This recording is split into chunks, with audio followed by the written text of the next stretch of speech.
Læg dig eller sæt dig i en behagelig stilling. Luk øjnene, hvis det føles behageligt. Vend opmærksomheden mod fornemmelserne i kroppen. Mærk kontaktfladen mellem krop og gulv. Mærk kroppens stilling. Mærk hovedets placering på rygsøjlen. Mærk de fysiske fornemmelser i din krop. Forestil dig, du er et urokkeligt bjerg, og dine tanker og dine følelser er vejret. De omgiver bjerget, og du ved nu, at bjerget står uanset vejret. Vend nu din opmærksomhed mod dit åndedræt. Mærk indåndingen og udåndingen, som hele tiden følger efter hinanden.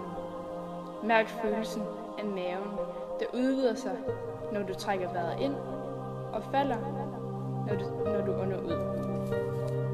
Find det sted i kroppen, hvor du tydeligt mærker dit åndedræt. Det kan være i næseborene, brystkassen eller i maven.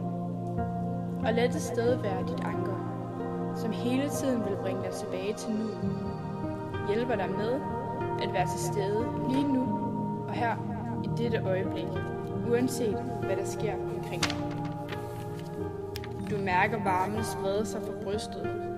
Det kører ud gennem armene og videre ud i hver enkelt af fingerspidserne. Det kører tilbage og ned gennem maven. Det kører ned gennem ballerne og ned gennem benene og helt ud i hver af tæerne. Du mærker det langsomt køre op langs benene igen. De når op til maven og kører langsomt ned gennem skuldrene og op til hovedet. Det kører helt ud i hårspidserne. Du mærker nu kører ned mod brystet og spreder sig ud i hele kroppen.